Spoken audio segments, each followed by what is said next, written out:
자, 안녕하세요. 자, 오늘 진행할 수업은 2026년을 맞아서 이 피그마에 대한 다시 기초 강의를 진행해 보려고 하고 있고요. 그래서 작년과는 다르게 2026년에 어떤 기능들이 추가되었고 달라졌는지를 전체적으로 살펴보는 시간을 가져가 보도록 할게요. 자, 먼저 피그마를 접속하신 분들은 회원가입을 하고 로그인을 하게 되면 이 피그마의 홈 화면을 만나게 됩니다.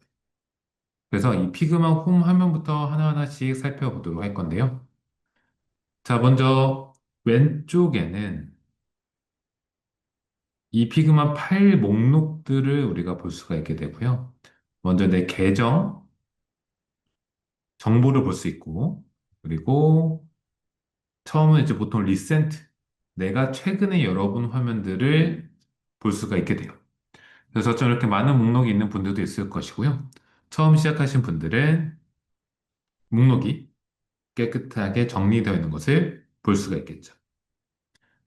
자, 그리고 아래 하단에서는 이제 커뮤니티라는 공간이 있고요. 이 커뮤니티는 이 피그마에서 발행하는 공식 자료들이나 혹은 유저들끼리 공유할 수 있는 자료들이 올라와 있는 공간이라고 생각해 주시면 되고요. 그것들이 유료도 있고, 무료도 있고요. 굉장히 다양한 그리고 양질의 자료들도 많이 있기 때문에 여러분들이 필요한 자료들이 있다면 이 피그마 커뮤니티 안에서 내가 원하는 것들이 있는지를 살펴보는 시간을 가져가 주시면 좋을 것 같고요. 자, 그 다음은 이제 이런 내가 직접 내 PC에서 열어본 파일 목록들을 확인할 수도 있고 전체 내 팀 프로젝트 목록들을 확인할 수도 있게 되고요. 그래서 이렇게 팀 프로젝트의 경우는 내가 누군가 공유할 수 있는 상태의 프로젝트를 의미하게 되고요. 무료 계정을 사용하신 분들은 파일 개수가 3개까지 활용이 가능하시고, 유료 계정을 사용하시는 분들은 이제 무제한으로 파일 생성은 가능하시고요. 그래서 내가 즐겨찾기 한 목록들은 이렇게 아래에서 확인을 할 수가 있게 되고요. 여러분들 자주 찾는 기능들은 꼭 이 파일 목록에서 Add to Sidebar을 눌러서 북마크 해 놓으시면 빠르게 찾아볼 수가 있게 되겠죠. 자, 그리고 이제 이 중앙에는 내가 본 파일 목록들이 순차적으로 뜨게 되고요. 가장 중요한 우측 상단 화면을 한번 보도록 하죠. 자, 우측 상단 화면은 이 피그마의 종합적인 기능들이 모두 다 담겨 있어요. 그 제가 처음 이 피그마를 사용할 때만 하더라도요. 가장 기본 프로그램이 할 수 있는 이 디자인 모드가 있었는데 이제는 무려 6가지로 추가가 되게 되었죠. 그래서 하나씩 살펴보면 자, 처음 디자인 파일을 생성해 보시면 이렇게 아무것도 없는 공간을 우리가 만날 수가 있게 되죠. 그래서 피그마는 다른 디자인 툴과는 다르게 다른 뭐 포토샵이나 일러스트에선 내가 원하는 규격을 미리 설정해서 들어와야 하지만 피가는 우선 아무것도 없는 파일 자체가 먼저 생성되게 되고요. 그 안에서 우리는 이것들을 하나하나 필요한 것들을 만들어 나가면서 프로젝트를 진행할 수 있다라고 생각해 주시면 좋고요. 자, 피그마의 이 인터페이스 구도는 크게 3가지 구획으로 나눠지게 돼요. 먼저 좌측 패널이 있고요. 그리고 하단 패널 부가 있고, 그리고 우측 패널 부가 있어요. 그럼 우리는 좌측 패널부터 한번 살펴보도록 할게요. 자, 먼저 좌측 패널 최상단, 이 피그마 아이콘은 메인 메뉴라고 하는 것이고요. 피그마에 포함되어 있는 모든 기본적인 기능들이 이 안에 다 담겨 있죠. 그 내가 어떤 기능을 사용하기가 어렵다라고 한다면 이 메인 메뉴만 살펴보셔도 많은 것들을 우리가 찾아볼 수가 있게 되고요. 자, 기본적으로 우리가 이 피그마 메인 메뉴를 이용해서 많이 사용하는 프로그램을 하나 살펴보면 자, 메인 메뉴의 파일에서 Save Local Copy라는 것이 있어요. 자, 피그마는 기본적으로 자동 저장 프로그램이에요. 그래서 내가 따로 계속 저장키를 누르지 않아도 실시간으로 저장되고 있다라고 생각해 주시면 되는데요. 자, 그런데 이렇게 자동 저장한 프로그램을 피그마 파일로도 저장해서 지금 상태를 저장해 놓고 이것들을 배포를 파일 형태로도 할 수 있어요. 그래서 FIG 형태의 피그마 파일로 진행이 되게 되고요. 그래서 이 세이브 로컬 카피를 눌러주시면 이렇게 피그마 파일 형태로 저장할 수 있고 지금 담겨져 있는 모든 것들이 이 상태로 저장이 되는 것이죠. 그래서 이러한 뭐 여러분들이 실습 자료 같은 것들이나 현재 디자인 버전들을 공유하고 싶을 때는 사람들을 초대하는 것도 가능하지만 이런 피그마 파일을 전송하는 것도 가능하다라고 생각해 주시면 되고요. 자, 그래서 여러 가지 기능들이 담겨 있으니까 하나하나 살펴보면서 아, 이런 것들이 있구나라고 이제 파악해 주는 시간을 가져가 주시면 좋을 것 같고요. 이 가장 마지막에 헬프 앤 어카운트를 보시면 키보드 쇼컷이라는 게 있죠. 이걸 눌러보시면 기본적인 단축 키들도 다 정리가 되어 있어요. 그래서 여러분들은 이 단축키가 헷갈리실 때는 혹은 알고 싶을 때는 여기를 이용해서 활용해 주시면 되고요. 자, 그럼 이제 하나씩 기능들을 살펴보도록 하죠. 자, 먼저 피그마에서 이제 최근 들어 바뀐 부분이 있는데요. 바로 이렇게 기존에는 이 상단에 있었던 파일과 에셋 등을 나누는 기능들이 이제 좌측으로 구분이 되었죠. 그래서 기본적으로 디자인할 수 있는 상태를 파일이라고 생각해 주시면 되고요. 그럼 이제 에셋은 뭐냐? 우리가 나중에 디자인을 하게 되었을 때 컴포넌트라는 것으로 등록을 하게 되면 그 UI 컴포넌트들이 이 에셋 패널에 등록이 되게 돼요. 그래서 내게 필요한 그 UI 컴포넌트를 여기서 꺼내다가 사용할 수 있게 되는 것이고요. 한번 살펴보면 이 에셋 패널 안에 이렇게 목록들이 나오게 되고 내가 등록한 UI 요소들을 이렇게 목록들로 쭉 확인을 할 수가 있게 되고요. 여기서 필요한 것들을 이런 식으로 가져와서 활용을 할 수가 있게 되는 것이죠. 그래서 UI들이 모여 있는 공간이라고도 생각해 주시면 되고요. 이 파일은 이렇게 화면들을 제어할 수 있고 관리할 수 있는 디자인 공간이라고 생각해 주시면 편하겠죠. 그 다음에 이제 검색창이 보이고요. 이제 필요한 에셋들이나 뭐 레이어 등을 검색해서 찾아볼 수 있고요. 그럼 이제 하단에 못 보던 게 생겨났는데요. 바로 베리어블이라는 기능이죠.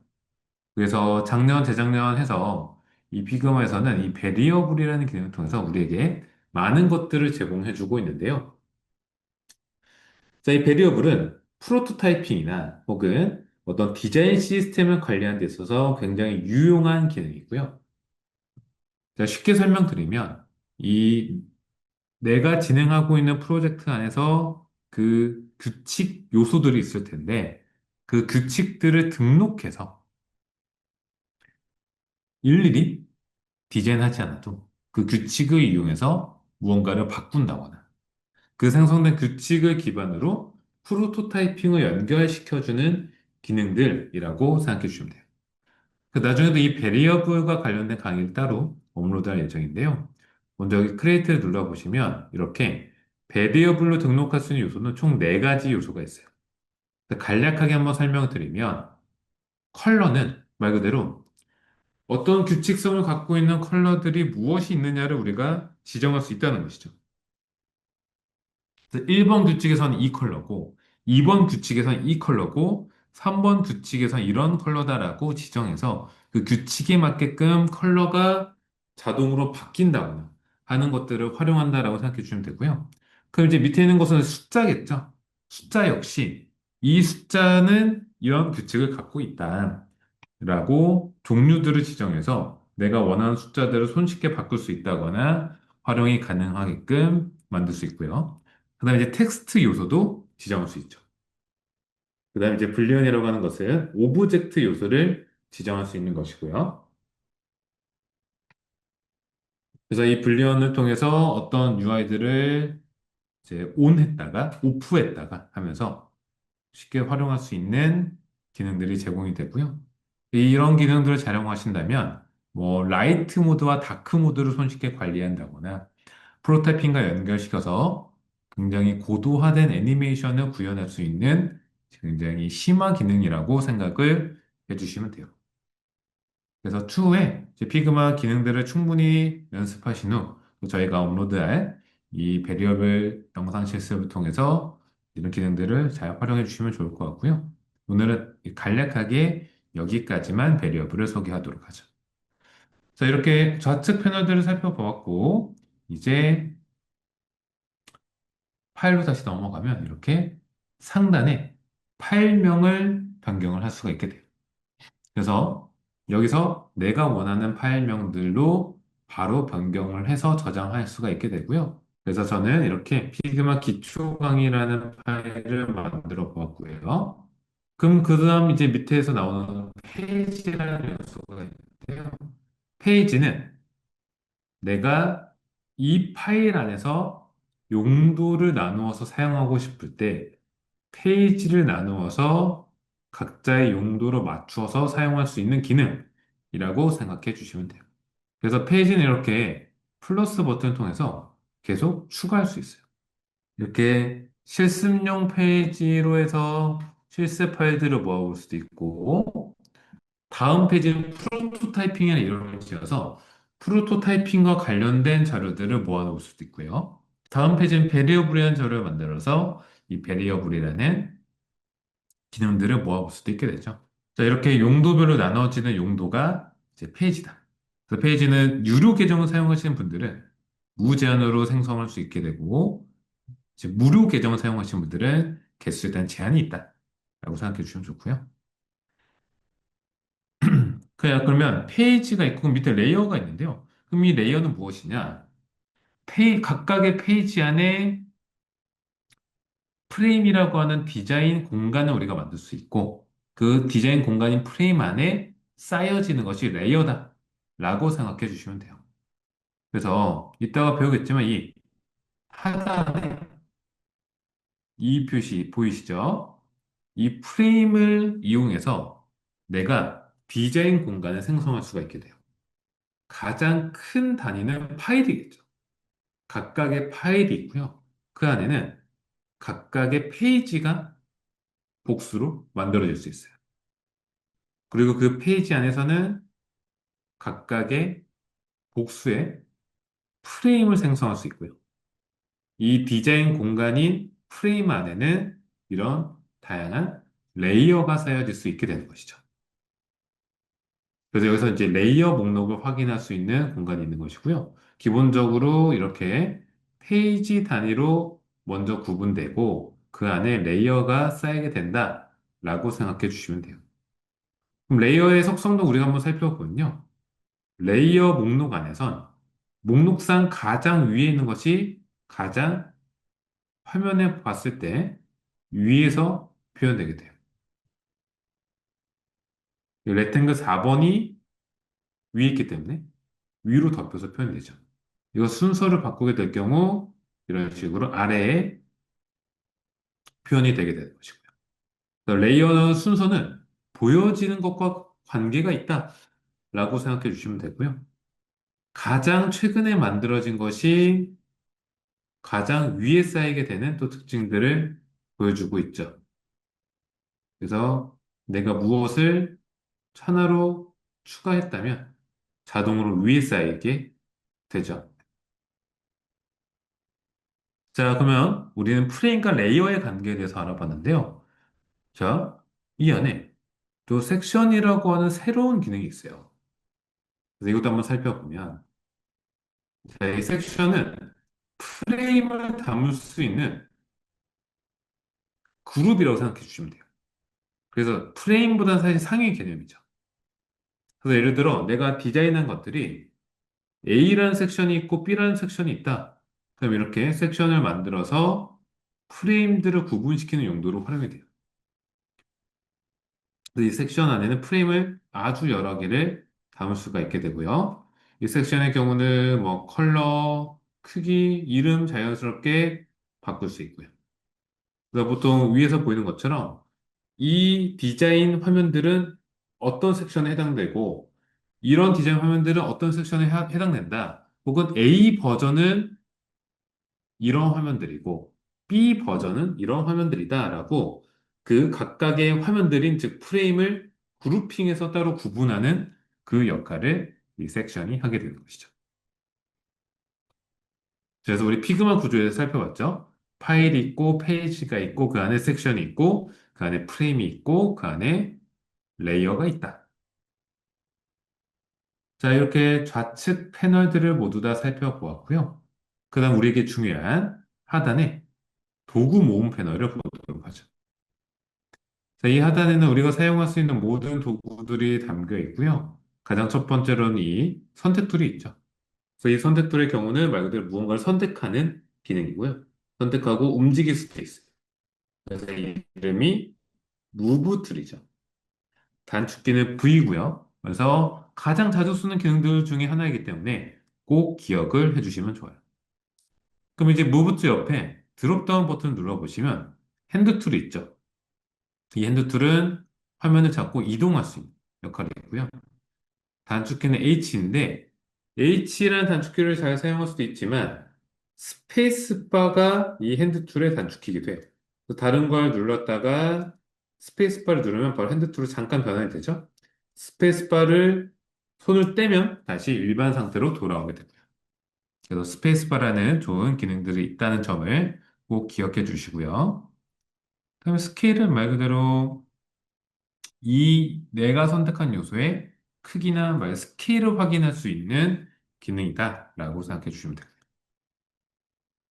자, 그럼 밑에는 우리가 이야기를 나눴던 프레임과 섹션이 있죠. 그리고 슬라이스라는 기능이 있는데요. 이것은 과거에 웹 디자인을 할 때 우리가 퍼블리싱을 하기 위해서 내가 한 디자인 요소들을 이렇게 지정해서 슬라이스로 잘라서 이제 개발자한테 넘겨주는 이런 이제 사항들이 있었는데 그것과 같은 기능이라고 보시면 되고요. 근데 우리는 지금 내보내기 기능이 있기 때문에 사실 이 슬라이스를 사용할 일은 거의 없어졌다라고 생각해 주셔도 무방해요. 자, 슬라이스에 대해서 살펴보았고, 자, 그럼 이제 옆에 도형 툴을 한번 살펴보도록 하죠. 자, 이 도형 툴은 여러 가지들이 모여 있는데요. 자, 먼저 첫 번째로 레탱글이 있죠. 단축키는 R이고요. 이 레탱글을 선택하고 드래그를 하시면 도형이 그려지게 돼요. 이것을 쉬프트를 누르고 하시면 정사각형을 만들 수도 있고요. 자, 이렇게 도형을 한번 만들어 보시면, 그리고 이 커서를 이 도형 안에 갖다 대시면 각 모서리에 원이 있는 것을 볼 수 있죠. 얘를 한번 잡아서 끌어보시면 이렇게 코너 라디우스가 바로 적용될 수 있어요. 그래서 코너 라디우스를 쉽게 적용할 수 있는 기능들이 항상 담겨 있다. 라고 보시면 되고, 자, 그 다음은 이제 라인 툴인데, 라인 툴은 기본적으로 점선과 실선을 모두 제공이 되고요. 자, 실선을 눌러보면 우측 패널에 스트로크 기능이 있죠. 여기서 컬러, 투명도, 그리고 포지션을 정할 수 있는데요. 자, 포지션의 경우는 예시를 한번 살펴보면, 자, 센터로 둘 경우 내가 선택한 범위에 안쪽으로도 바깥쪽으로도 일정하게 같은 비율을 가지고 선이 생기는 것이 센터고요. 인사이드는 그 내가 선택한 범위의 안쪽으로 선이 생성이 되죠. 그리고 아웃사이드는 내가 선택한 범위의 바깥쪽으로 생성되는 기능들을 말하게 돼요. 그래서 내가 이렇게 사각형 같은 범위를 설정하고 나서 그 선이 바깥에 나왔으면 좋겠다, 안에 나왔으면 좋겠다, 딱 센터에 걸쳐서 나왔으면 좋겠다라고 지정하는 기능들을 말하게 되고요. 그리고 여기서 이제 굵기를 조절할 수 있어요. 굵기 같은 경우는 이런 정수뿐만 아니라 소수로도 가능하니까 원하는 대로 세팅이 가능하시고요. 그럼 이제 밑에서는 스타트 포인트와 엔드 포인트에 대한 그 모양을 정할 수 있어요. 사각형, 뭐 둥글게, 살짝 둥글게 타원형으로 처리가 가능하고요. 엔드도 마찬가지죠. 자, 그리고 더 나아가서 여기 어드밴스 스트로크 세팅을 눌러보시면 이제 이런 실선뿐만 아니라 점선도 만들어 볼 수가 있게 되고요. 이 대시의 숫자를 통해서 점선의 촘촘한 정도를 우리가 표현할 수가 있게 되죠. 그리고 그 부가적인 옵션도 여기 다 있으니까 한 번씩 살펴보시면 좋고요. 최근에 또 업데이트된 것이 이 선을 이런 식으로 다양한 느낌의 모양으로 변형할 수 있는 기능들이 업데이트가 되었어요. 그래서 이 수치들을 내가 조절을 어떻게 하냐에 따라서 이런 색연필, 뭐, 손글씨 같은 느낌들도 우리가 연출할 수 있게 되고요. 이런 거친 브러쉬 느낌도 줄 수가 있게 되었죠. 자, 그럼 이제 에로우 툴은 바로 이제 라인 툴에서 연결이 되는 건데요. 이 에로우 기능들을 따로 설정할 수도 있고요. 이 라인 툴에서 엔드 포인트나 스타트 포인트의 화살표 모양을 선택함으로써 화살표 모양을 만들 수가 있게 되고요. 이 화살표의 경우는 이런 기본적인 모양도 있고요. 이렇게 총 5가지 형태의 화살표 기능들이 제공이 되고 있죠. 그래서 여러분들이 목적에 맞춰서 어떤 플로우를 제작할 때 그 흐름에 맞춰서 선택을 해주시면 되고요. 자, 이제 원형 툴이 있는데 이 원형 툴의 경우는 단축키는 5고요. 똑같이 드래그를 해서 그려주시면 되고요. 자, 이 원형 툴의 경우는 이제 선택해서 그려보게 되면 이렇게 안쪽에 아크라는 기능이 보이죠. 얘를 또 잡고 드래그 해보시면 이런 식으로 모양이 변형되게 돼요.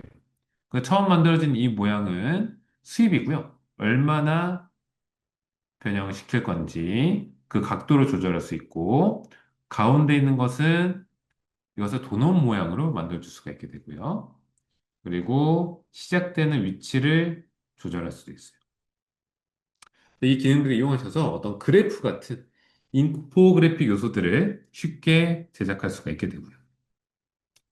자, 그 다음 폴리곤 2인데요. 폴리곤의 경우는 처음 기본 세팅이 삼각형으로 제작되게 돼요. 그래서 여기 상단에 있는 것은 코너 라디우스를 조절할 수 있고요.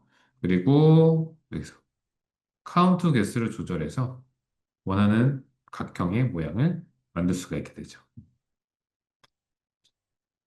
자, 그런데 이렇게 별 모양도 쉽게 만들 수가 있게 되고요.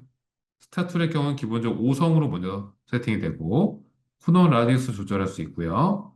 그다음에 또 여기 안에 보이는 각도와 그리고 카운트 개수도 또 조절할 수 있어서 단순한 별 모양뿐만 아니라 이런 도형의 느낌들도 쉽게 연출을 할 수가 있죠. 이 피그마에서도 다양한 도형 툴이 존재하죠. 여러분들이 원하는 그 목적에 맞춰서 사용을 해주시면 되고요. 자, 이제 옆에 있는 펜 툴 한번 우리가 또 다뤄보도록 하죠. 자, 이 펜 툴은 내가 이렇게 아무것도 없는 공간에 이것을 클릭하시면 파란색 점이 찍히죠. 이것이 패스라고 하는 개념입니다. 자, 이 패스가 찍히면 좌표가 생성된 것이고요. 다음 공간에 내가 또 다시 패스를 찍으면 이 패스와 패스 사이가 연결되죠. 즉, 선이 되었어요. 그러면 이렇게 만들어진 선을 더 늘려서 이제 처음 시작한 공간으로 다시 돌아오면 커서에 검은색 전이 생긴 것을 볼 수가 있죠. 이것이 생겼을 때 클릭하면 얘가 이렇게 연결이 되는 거예요. 그러면서 선이었던 것들이 면으로 바뀌게 된 거죠. 그래서 이런 면들을 내가 직접 그려서 표현하는 것을 펜툴이라고 보시면 되고요. 자, 이렇게 만들어진 펜툴은 이 하단의 패널을 통해서 다양한 옵션을 우리가 활용할 수가 있게 돼요. 자, 그럼 먼저 여기 있는 무브 툴을 선택해 보시면요. 하나의 패스를 내가 다시 선택할 수 있어요. 그래서 그 패스의 위치 등을 손쉽게 옮길 수가 있게 되는 것이고요. 그 다음에 이렇게 복수의 패스를 라sso 툴로 쭉 드래그 하셔서 원하는 패스를 한 번에 선택이 가능하고요. 그 다음은 이 안에 패스들이 연결되어서 도형화된 것들을 별개로 선택할 수 있는 쉐이프 빌더라는 기능이 있고요. 그리고 페인트는 말 그대로 이 선택한 패스를 색을 채워주는 기능들을 말하게 돼요. 자, 옆에 있는 밴드 툴은 하나의 패스를 선택해 보시면 이런 식으로 핸들이 생겨요. 그 핸들의 넓이를 통해서 이 곡선의 각도가 이런 식으로 조절되게 되는 거죠. 여러분들이 단순한 직선 형태가 아니라 이런 곡선의 형태를 표현하고자 하신다면 이 밴드라는 기능을 이용해서 제작을 해주시면 되고요. 그래서 이 핸들의 각도가 가파르면 각도 역시 가파르게 나오고 이 핸들이 완만하게 나오고 좁게 나오면 각도는 이제 다시 그만큼 완만하게 표현이 된다라는 걸 기억해 주시면 되고요. 자, 그 다음에 마지막 그 컷이라는 기능들은 내가 원하는 패스를 지우거나 삭제하거나 이것들 사이를 가르게 될 때 활용하는 역할이라고 생각해 주시면 좋고요. 이런 식으로 분리를 시킬 수가 있게 되죠. 자, 그리고 여러분들이 이제 어떤 하나의 개별 도형을 선택하시면 마지막에 이 베리어블 위드 값을 통해서 이 선의 형태를 이렇게 두껍고 얇게 즉시로 조절할 수 있다라고 생각해 주면 돼요. 대신 이건 이제 단일 도형에 한해서 선택이 가능한 것이고요. 그래서 펜툴도 굉장히 다양한 기능들이 있죠. 추가가 많이 되기도 했고요. 이것들을 이용해서 여러분들이 원하는 도형들을 직접 제작해 보셔도 좋을 것 같고요. 대신 이런 펜툴 같은 경우는 많은 연습이 있어야지 여러분들이 손쉽게 다룰 수 있어서 이번 실습 강의 영상을 통해서 배운 내용들을 여러분들이 자유롭게 실습해 보는 시간이나 혹은 저희 기초 강의 영상 목록이 있어요. 그 안에서 이 펜툴을 활용할 수 있는 이 기초 예제들을 통해서 여러분들이 많이 연습해 주시면 좋을 것 같고요.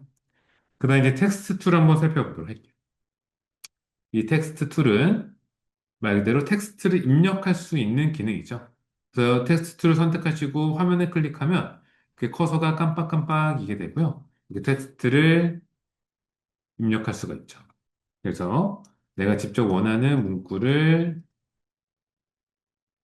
우리가 지정할 수가 있게 되고요. 이렇게 클릭해서도 가능하지만 드래그해서도 가능하시고요. 드래그를 했을 경우는 이렇게 줄바꿈이 알아서 되게끔 명하게 설정되게 되는 것이고요. 클릭해서 텍스트 넣게 될 경우는 내가 직접 엔터를 눌러서 줄바꿈하는 역할을 하게 되죠.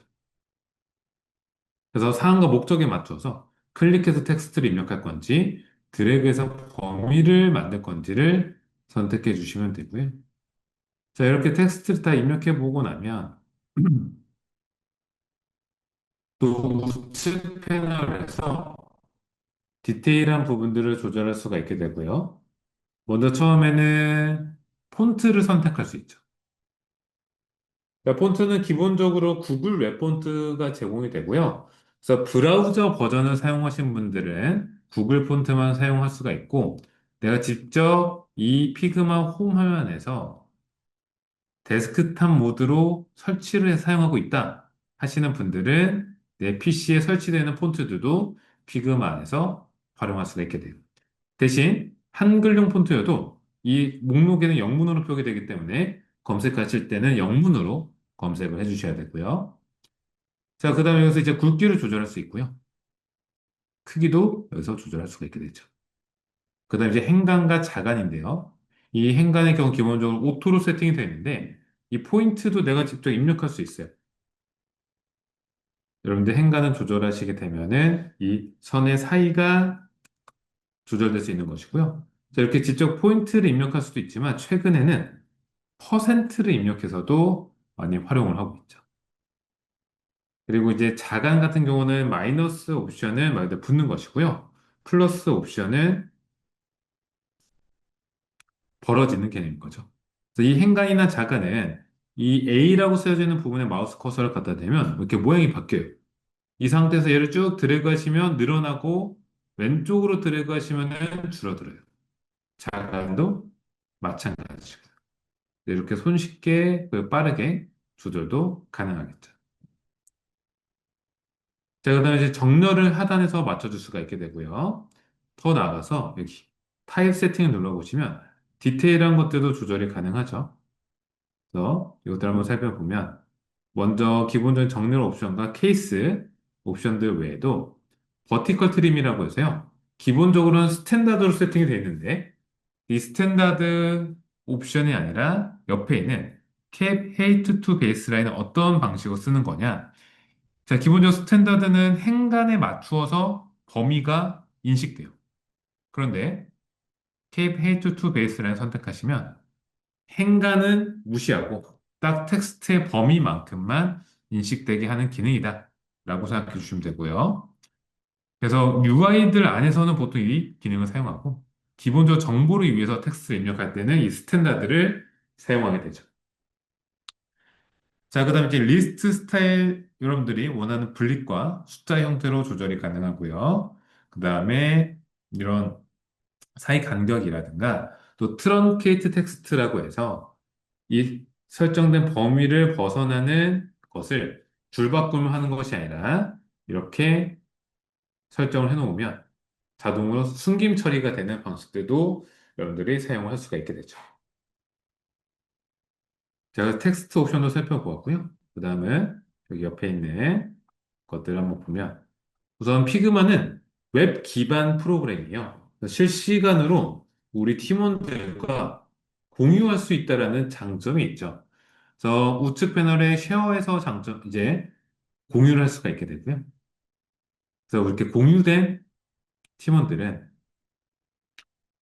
무언가가 디자인되거나 했을 때 그것들이 같이 모여서 실시간으로 동시 작업이 가능한 프로그램이라고 생각해 주시면 돼요.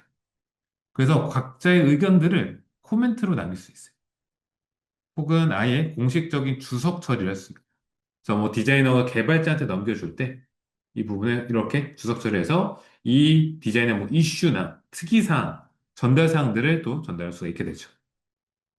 그리고 이런 사이 간격 같은 것들을 쉽게 재볼 수 있는 기능들도 제공이 돼요.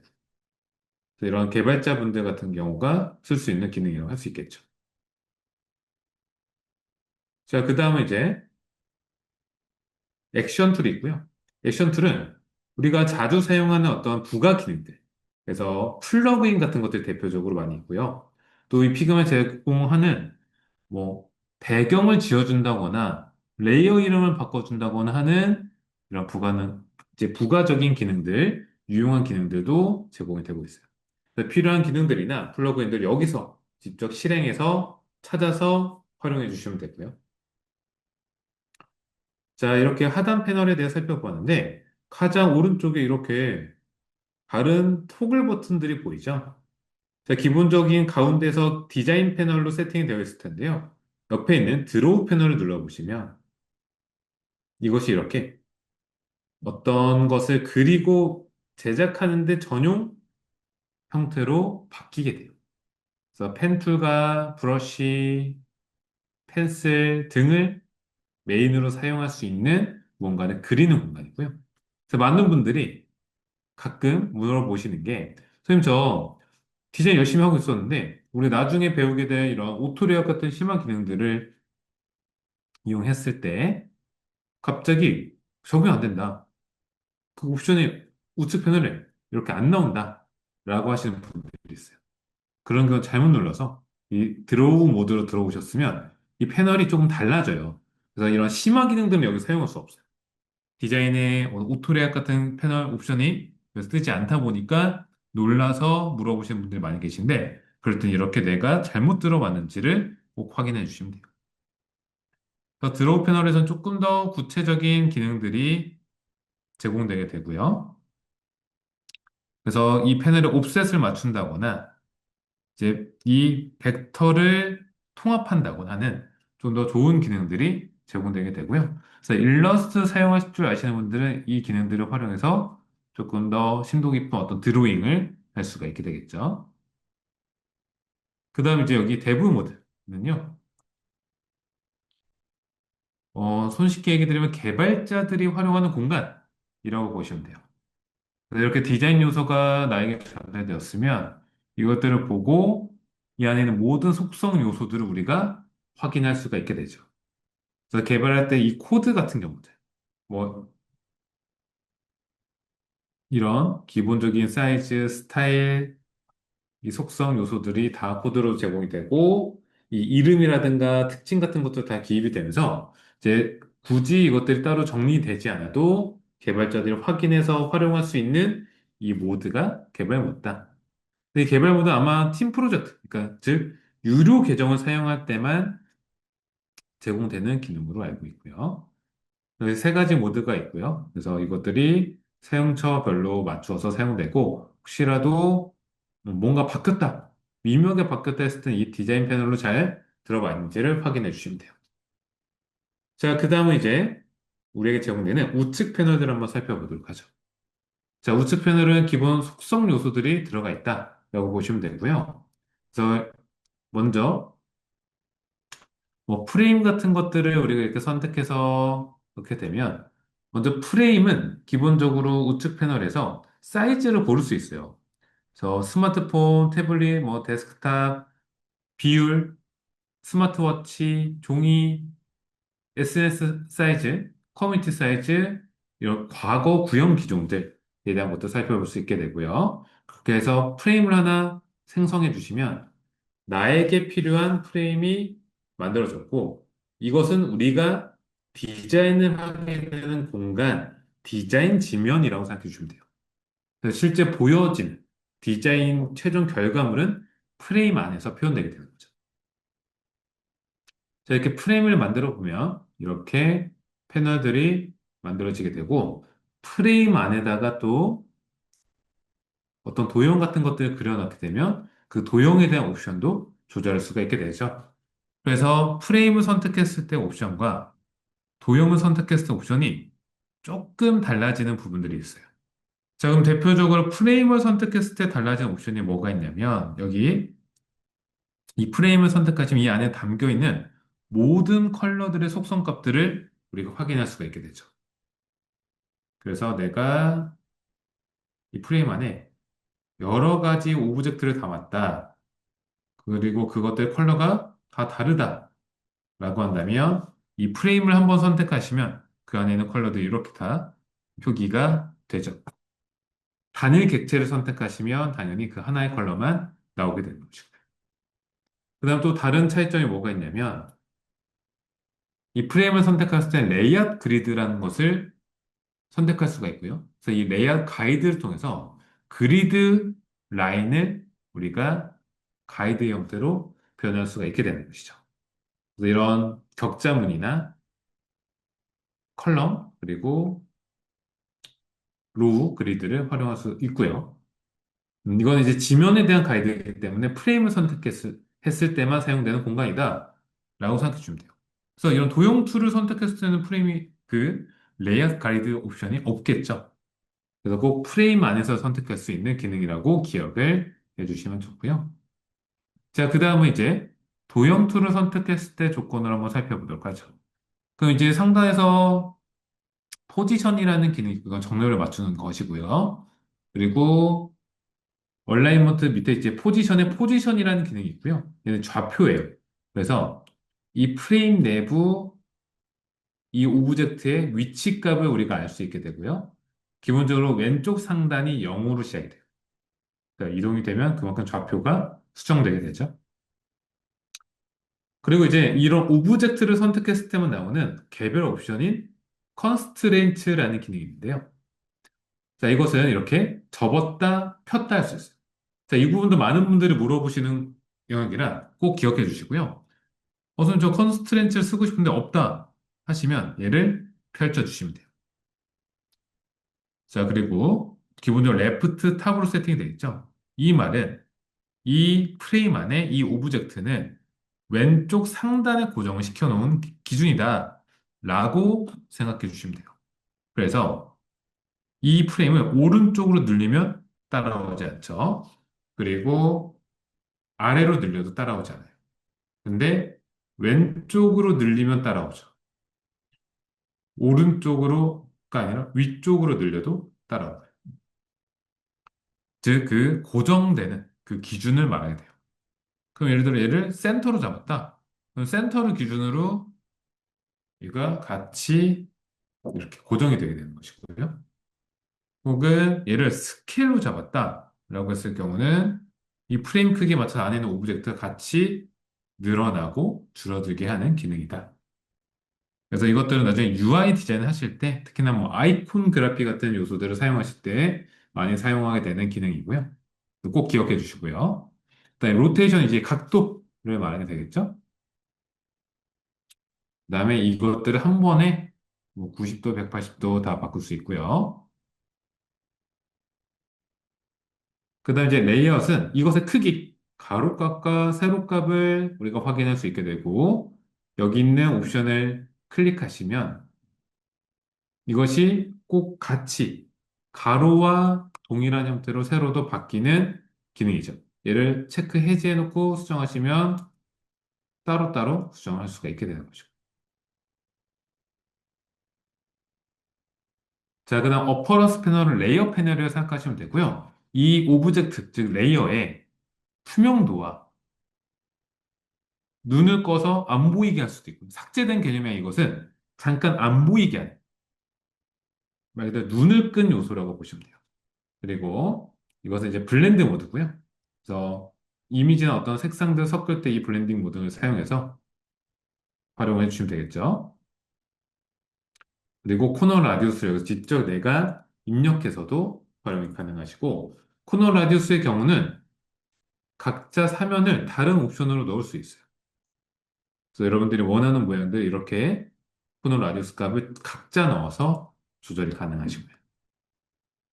자, 그다음 필 옵션은 이제 채우기 기능이죠.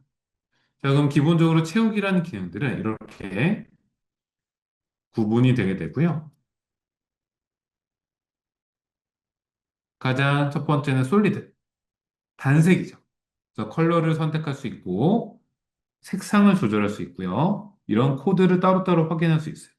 우리 파일 안에 담겨 있는 컬러 값들을 모두 다 확인도 가능하고요. 자, 여기 선이 보이시죠? 그리고 위에는 격자가 보이고 아래는 정상적으로 보이고요.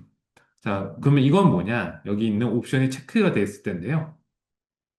그래서 이 옵션은 이 컬러가 웹 접근성의 그 수치에 해당되는 컬러인지를 검사해 주는 기능이에요. 그래서 여기 보이는 것처럼 그 대비 비율이 나오고요.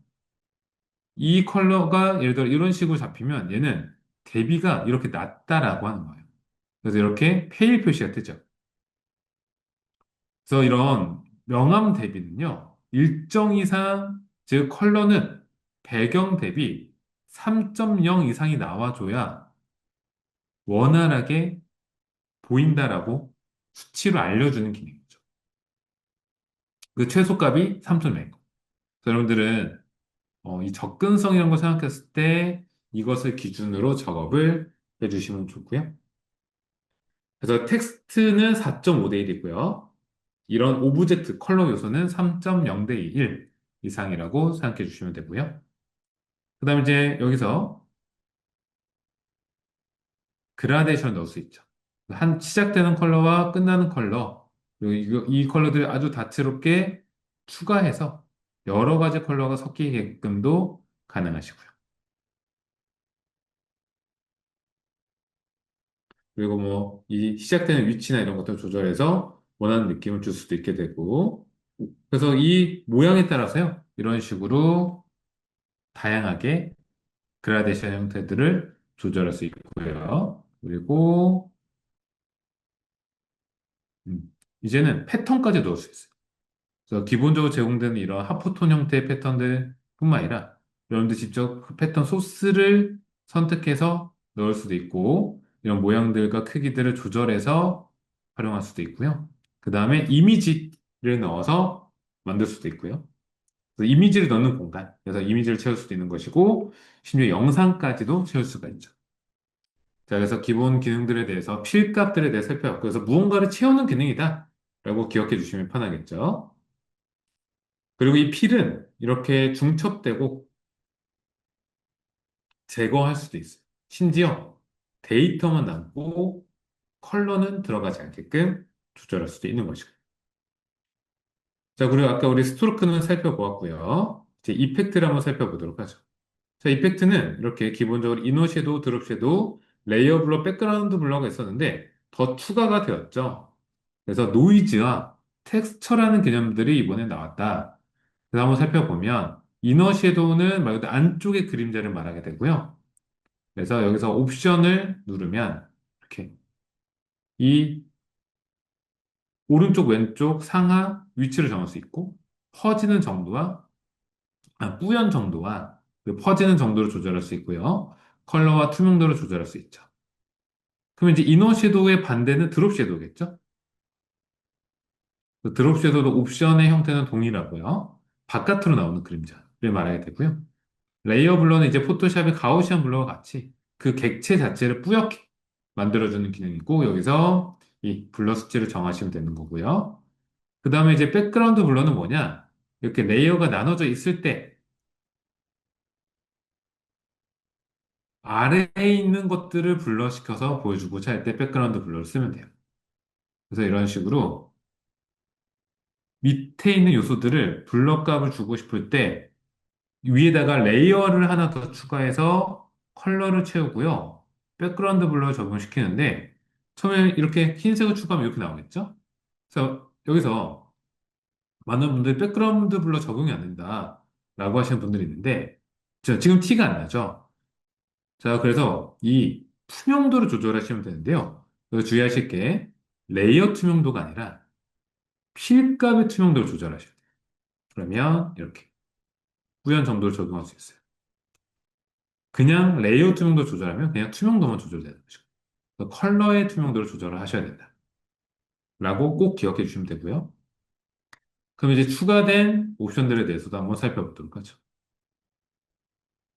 지직거리는 듯한 느낌을 패턴으로 주고 싶을 때는 노이즈 옵션을 활용해 주시면 돼요.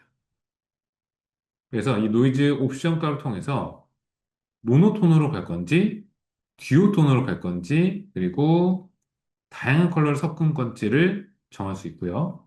뭐 노이즈가 채워지는 정도나 노이즈 사이즈를 여러분들이 조절할 수도 있어요. 그래서 이런 질감도 이제 표현이 가능하게 되었죠. 그 다음, 텍스처는 말 그대로 이런 질감을 넣어주는 거예요. 그래서 사이즈를 또 조절하고 해서 이런 오브젝트 자체의 외곽, 질감을 우리가 넣어줄 수 있게 되었다. 그래서 원하는 느낌으로 실을 조절해 가면서 이런 식으로 그냥 도형이 아니라 형태를 변환시켜주는 용도를 우리가 활용할 수가 있게 되었고요. 그 다음, 이 글래스는 어떤 조건이 있냐면, 자, 프레임을 이제 선택해서 글래스를 넣고 이런 원하는 옵션들 조절하시면 지금은 아무것도 이제 없으니까 티가 안 나죠. 이제 얘를 이런 레이어 위로 이 글래스 옵션이 적용된 프레임을 갖다 대면 이렇게 마치 유리에서 보여지는 듯한 느낌, 굴절된 느낌이 연출되게 되죠. 그래서 백그라운드 블러랑은 좀 다르죠? 마치 유리막 같은 느낌을 주는 옵션이 바로 적용이 가능하다라고 보시면 돼요. 그래서 이것도 많은 분들이 많이 물어보시는데 이 텍스처, 이 글래스라는 옵션을 쓰고 싶은데 못 쓰겠다. 자꾸 비활성화돼 있다. 그때는 그냥 도형이나 이런 형태로 쓰는 것이 아니라 꼭 프레임을 선택하셔서 만들어서 글래스 옵션을 적용을 시켜주셔야 돼요.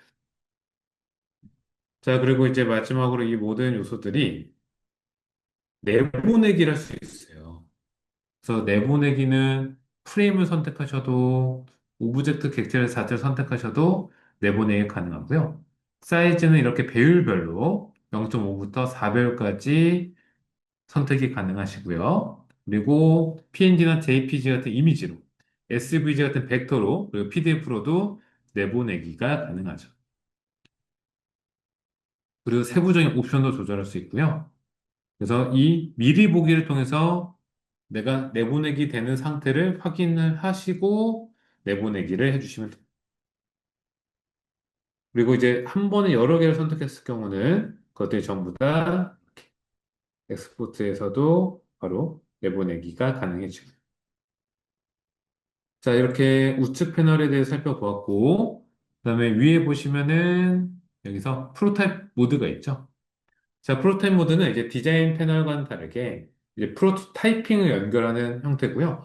이거는 저희 프로토타이핑 영상 목록에서 확인을 할 수 있으니까 크게 바뀐 부분 없으니 이제 저희가 업로드해 놓은 것을 확인해 주시면 되고요. 그리고 이제 가장 상단 부분에서 누군가에게 쉐어를 할 수 있어요. 이 필드 창에다가 그 우리 팀원들이나 공유해 줄 사람의 피그마 아이디를 입력하시고 인바이트를 눌러주시면 되고요. 권한은 보기 권한과 편집 권한을 줄 수 있고요. 편집 권한을 줄 수 있는 것은 무료 계정에서는 그 팀 프로젝트 개수는 3개 안에서 줄 수 있게 되고요. 자, 그리고 이거는 이제 미리 보기의 개념인데요. 자, 우리가 만든 것을 두 가지 방법으로 미리 보기를 할 수 있는데, 먼저 프리뷰는 Shift 스페이스바를 누르면 이 디자인 화면에서 바로 이런 식으로 목업에 담겨서 활용을 할 수 있는 기능이고요. 내가 선택한 화면이 목업에 담겨서 이 프리뷰를 확인할 수가 있게 되는 것이고, 여기 프리센트를 누르면 이제 이렇게 프로토타이핑을 확인할 수 있는 전용 공간으로 이동이 되게 돼요. 여기서는 조금 더 세부적인 것들을 전체적인 플로우부터 시작해서 집중해서 프로토타이핑만 볼 수 있는 형태로 제공이 가능하고요. 누군가에게 이것을 공유하고자 하시는 쉐어 프로타입에서 공유하시면 그냥 디자인 파일이 아니라 바로 프로토타이핑 액션을 확인할 수 있는 상태로 링크를 전달할 수가 있게 되는 것이죠.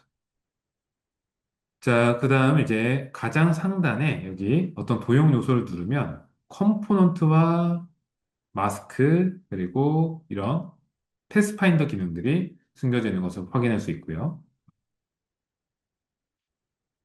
그래서 컴포넌트든 우리 심화 강의 컴포넌트 영상을 통해서 확인이 가능하시고요. 이 나머지 기능들은 이제 또 기초 강의를 통해서 사용할 수 있는 기능들인데 간단하게 소개를 드리면 이 마스크라는 기능은 자, 디자인 툴에서 많이 쓰는 말 그대로 이것을 하나의 공간에 합쳐놓는 기능을 말하게 되고요. 자, 이렇게 두 가지 오브젝트가 있다. 이걸 선택하셔서 마스크를 씌우시면 이렇게 안쪽으로 들어가서 이 씌운 거 안에서만 이렇게 표현되게끔 하는 기능들을 말하게 돼요. 그리고 이제 배경 컬러를 만들고 싶다고 하신다면은 이 사이에 이렇게 씌워져 있는 것을 볼 수 있죠. 이 사이에다가 레이어를 추가해서 원하는 컬러를 설정해서 변할 수가 있게 되는 것이고요. 그다음 이것을 하나의 모양을 합치고자 했던 여기 있는 유니온, 뭐 빼고자 했던 서브텍스트 같은 이제 모양에 대한 통합이나 제거 등을 하고자 했을 때는 이 셀렉션 모드들을 활용하시면 됩니다. 자, 이렇게 전반적인 기능들에 대해서 모두 살펴보았고요. 그래서 작년과 비교했을 때 크게 달라지는 기능들은 없고요. 여러분들이 그래도 전체적으로 다시 복습과 그리고 새롭게 시작하신 분들은 제 피그마의 구조에 대해서 우리가 이해할 수 있게끔 최대한 상세하게 뭐 설명을 드려봤고요. 뭐 이제 궁금한 사항들은 저희 뭐 댓글란이나 혹은 저희 메일 혹은 인스타그램 공식 계정을 통해서 문의를 주시면 되고요.